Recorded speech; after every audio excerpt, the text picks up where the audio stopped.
Mr. President, first I want to thank you very much to receive me for an interview. Mr. President, did you give an order to strike Khan Sheikhoun with chemical weapon last Tuesday? Actually, no one has investigated what happened that day in Khan Sheikhoun till that moment. As you know, Khan Sheikhoun is under the control of Al-Nusra Front, which is a branch of Al-Qaeda. So the only information the world have had till this moment is published by Al-Qaeda branch. No one has any other information. We don't know if the whole pictures or videos that we've been seeing are true or fabricated. That's why we asked for investigation to what happened in Khan Sheikhoun. This is first. Second, Al-Qaeda sources said that the attack happened at 6:30 in the morning, while the Syrian attack in the same area was at around noon, between 11:30 to 12. So they're talking about two different stories or events. So there was no order to make any attack. We don't have any chemical weapons. We gave up our arsenals a few years ago. Even if we have them, we wouldn't use them, and we had never used our chemical arsenal in our history. So what happened this day? As I said, the only source is Al-Qaeda. We cannot take it seriously, but our impression that the West, mainly the United States, is hand in glove with the terrorists. They fabricated the whole story in order to have a pretext for the attack. It wasn't attack because of what happened in Khan Sheikhoun. It's one event. It's a stage one, the play that we saw on the social networking and on TVs, the propaganda, and the stage two is the military attack. That's what we believe is happening, because it's only few days, 2 days, 48 hours between the play and the attacks, and no investigations, no concrete evidence about anything. The only thing were allegations and propaganda, and then strike. So who, according to you, is responsible about this alleged chemical attack? The allegation itself by Al-Qaeda, Al-Nusra Front, so we don't have to investigate who. They announced it. It's under their control, no one else. About the attack, as I said, it's not clear whether it happened or not. Because how can you verify a video? You have a lot of fake videos now, and you have the proof that those videos were fake, like the white helmets, for example. They are Al-Qaeda, they are Al-Nusra Front, who shaved their beard, wore white hats, and appeared as humanitarian heroes, which is not the case. The same people were killing Syrian soldiers, and you have the proof on the internet anyway. So the same thing for that chemical attack. We don't know whether those dead children, were they killed in Khan Sheikhoun, were they dead at all, who committed the attack if there was attack, what the material. You have no information at all, nothing at all, no one investigated. So you think it's a fabrication? Definitely, 100% for us it's fabrication. We don't have arsenal, we're not going to use it. And you have many indications if you don't have proof, because no one has concrete information or evidences. But you have indications. For example, less than 2 weeks, around 10 days before that attack, the terrorists were advancing in many fronts, including the suburbs of Damascus and Hama, which is not far from Khan Sheikhoun. Let's suppose we have this arsenal, and let's suppose that we have the will to use it. Why didn't we use it when we were retreating and the terrorists were advancing? Actually, the timing of that attack or alleged attack was when the Syrian army was advancing very fast, and actually the terrorists were collapsing. So why to use it if you have it and if you have the will? Why to use it at that timing, not when you are in a difficult situation? Logically. This is first. Second, if you want to use it, if you have it and if you want to use it, again, this is if we suppose, why to use it against civilians, not to use it against the terrorists that we are fighting? Third, in that area, we don't have army, we don't have battles, we don't have any, let's say, object in Khan Sheikhoun, and it's not strategic area. Why to attack it?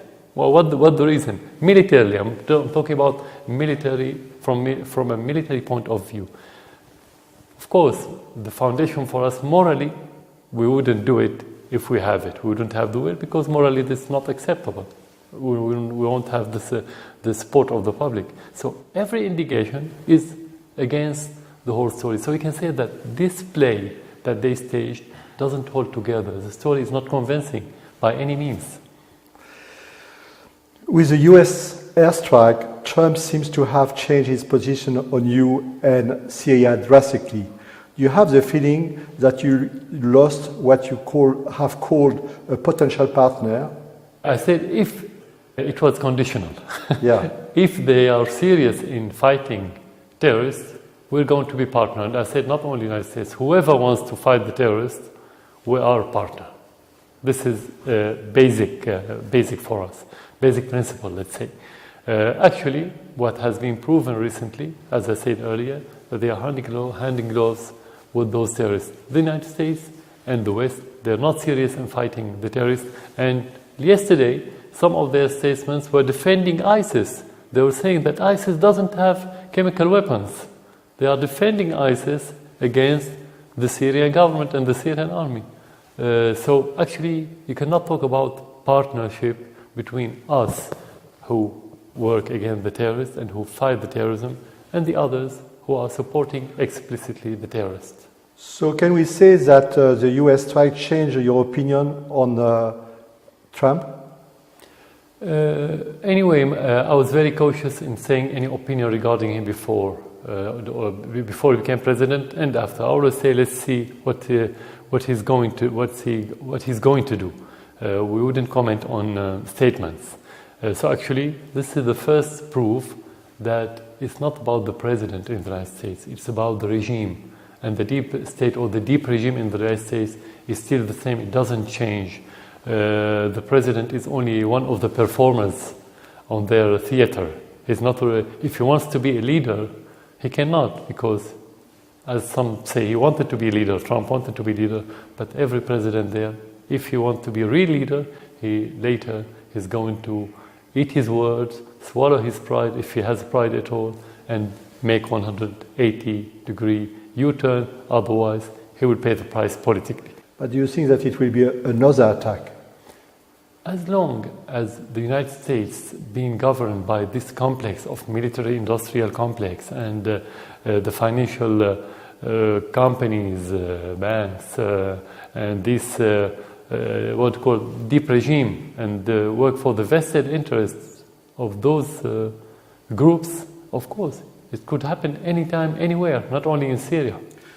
And your army or the Russian would retaliate if it's happened again? Yeah. Actually, if we want to talk about retaliation, we are talking about missiles coming from hundreds of miles, which is out of our reach. But actually, the real war in Syria is not about those missiles. It's about supporting the terrorists. This is the most dangerous part of this war. And our response is going to be what we started from the very first day, is smashing the terrorists everywhere in Syria. When we get rid of the terrorists, we wouldn't worry about anything else that time. So this is our response. It's a response, not reaction. So what you say means that retaliation by the Syrian army or by the Russian will be very difficult because the both are very close, very long. For us, as a small country, yeah, of course it is. Everybody knows that. It's out of reach. I mean, they can have missiles from another continent. We all know that. They are a great power, we're not a great power. Talking about the Russian, this is another issue. Would you accept the finding of an OPCW investigation?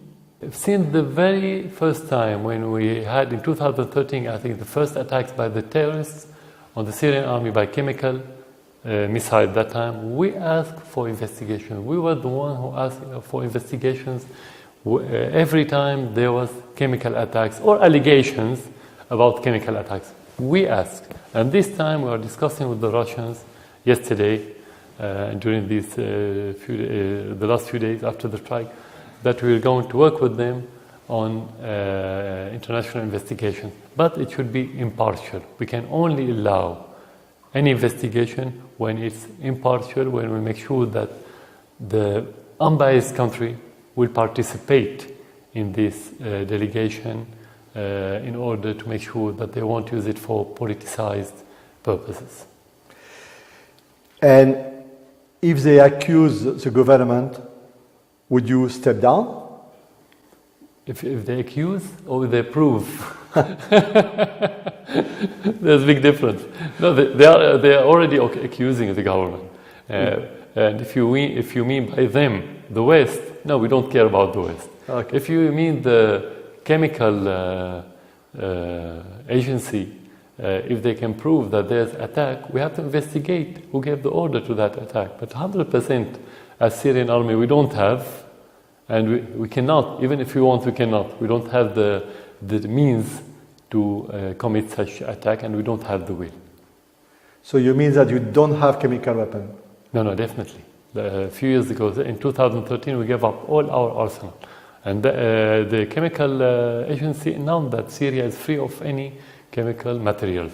Because the Pentagon said that there are chemical weapons in the air base. You deny. They attacked that air base and they destroyed the depots of different materials, and there was no sarin gas. How? If they said that we launched the sarin attack from that air base, what happened to the sarin when they attacked the depots? Did we hear about any sarin? Our chief of staff was there a few hours later. How could he go there if there was sarin gas? How could you only have 6 martyrs if you have hundreds of soldiers and officers working there, but there was sarin and they didn't die? It's the same fabricated videos that we've been seeing about Khan Sheikhoun when the rescuers try to rescue the victims or the supposedly dead people or inflicted people, but actually they weren't wearing any masks or any gloves. How? Where the sarin? This should be affected right away. So this is all allegation. This attack and these allegations is another proof that it was fabricated and there was no sarin anywhere. If you say that you didn't give any order, it is possible that the chemical attack could have been carried out by rogue or fringe element from the army? Even if you have rogue element, the army doesn't have chemical material. This is first. Second, rogue army cannot send airplane at their will whenever they want. It's airplane. It's not small car to take it from place to place or a small machine gun to use it. You can talk about somebody who's been using his pistol on his behalf the way he wants and break through. That could happen anywhere in the world, but not the airplane. This is second. Third, the Syrian army is a regular army. It's not a militia. It's regular army. It has hierarchy. It has very clear way of orders. So this kind of rough personnel try to do something against the will of the leadership of the army never happened during the last 6 years of the war in Syria. Did the Russians warn you before the US attack and they were present in the air base? No, they didn't warn because they didn't have the time to warn, because the Americans called them maybe a few minutes before the launching, or some says after the launching, because it takes time to reach the base. But actually we had indications that there was something that was going to happen, and we took many measures in that regard. Do you confirm that 20% of your air force has been destroyed in this attack, as the Americans said? I don't know what the criteria and what the reference of 20%, what the 100% for them. Is it the number of airplanes? Is it the quality? Is it the, the active airplanes and the stored airplanes? I don't know what do they mean by this. No, actually what we and the Russians announced about few airplanes being destroyed. Most of them are the old ones. Some of them were not active. Anyway, this is the reality. And the proof that we've seen the strike, we haven't stopped attacking terrorists all over Syria. So we didn't feel that we are really affected. Our firepower, our ability to attack the terrorists hasn't been affected by this strike. You know, your government said in the beginning that you hit a chemical weapon depot. Is it true? It was a possibility because when you attack any target related to the terrorists, you don't know what's in it. You know that this is target. It could be a store, it could be a warehouse, it could be a depot, it could be a camp, it could be a headquarter. You don't know, but you know that the terrorists using this place, and you attack it like any other place. And that's what we've been doing since the beginning of the war on daily basis, on hourly basis sometimes. Yeah. But you cannot tell what's within this. So that was one of the possibilities, that the airstrikes attacked a depot of chemical material, that this is conflicting again with the timing of the announcement. Mm-hmm. Not because only the terrorists announced it in the morning, but because their media, their pages on Twitter and on the internet announced the attack few hours before the alleged one, which is 4 in the morning. 4 in the morning announced that they're going to be chemical attack, we have to be ready. How did they know about it? Don't you think that Khan Sheikhoun is a huge setback for you? For the first time in 6 years, the US attacked your army, and yesterday, after a brief honeymoon, Timmermans said that the reign of Assad family is coming to the end. Don't you think that Khan Sheikhoun is a huge setback for you? There's no reign of Assad family anyway in Syria. He's dreaming. Or let's say he's hallucinating.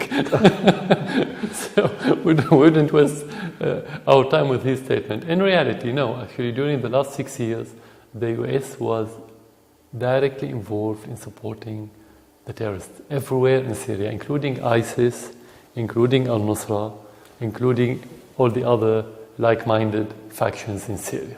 This is clear and this is proven in Syria. Well, if you want to talk about the direct attacks, actually only a few months ago there was more dangerous attack than the recent one. Just before Obama left, I think a few weeks before he left, it was in Deir ez-Zor in the eastern part of Syria when they attacked a very strategic mountain. It was a Syrian base, a regular Syrian army base, and that helped ISIS took over that mountain. And if the Syrian army wasn't resilient and strong enough to repel ISIS, the city of Deir ez-Zor would have been now in the hands of ISIS. Means direct link between Deir ez-Zor and Mosul in Iraq, which would have been a very strategic gain to ISIS. So actually, no, the American government was directly involved. But this time, why did they attack directly? Because, as I said, the terrorists in that area were collapsing. Mm-hmm. So the United States didn't have any other choice to support their proxies, the terrorists, but to directly attack the Syrian army, because they sent them all kind of armament and they didn't work. That's why. For you, it's not a huge setback after the honeymoon? No, it was actually part of the context, the same context for 6 years. Yeah. It took different shapes, but the core of the American policy and the Western policy toward what's happening in Syria, it hasn't changed at all. Forget about the statements. Sometimes you have high-pitched statements, sometimes you have low-pitched statements, but it's the same policy. You have gradually pushed most of the rebels into Idlib. Do you plan to attack it next? We're going to attack terrorists anywhere in Syria, Idlib or any other place.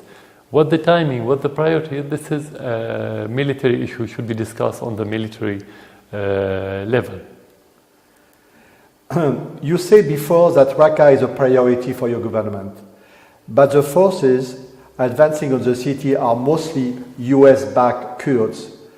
Aren't you afraid of being excluded from the liberation of Raqqa? No, we support whoever wants to liberate any city from the terrorists. But that doesn't mean to be liberated from terrorists and being occupied by American forces, for example, or by another proxy, or another terrorist.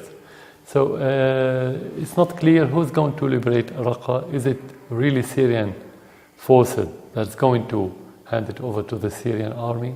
Is it going to be in cooperation with the Syrian army?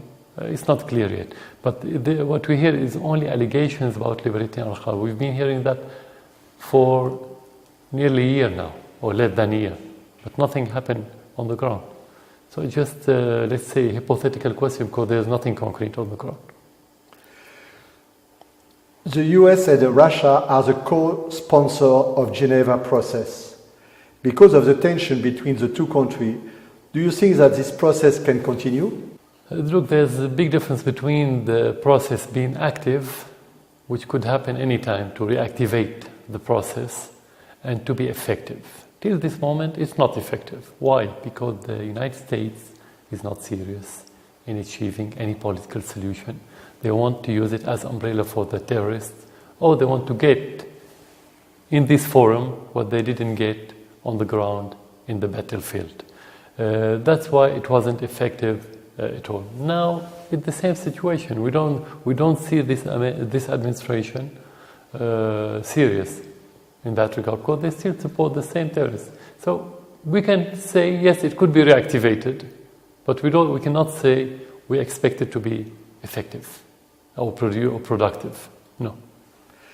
After 6 years, Mr. President, aren't you tired? Actually, the only thing that could make pressure on you, not the political situation, not the military situation, actually the human situation in Syria.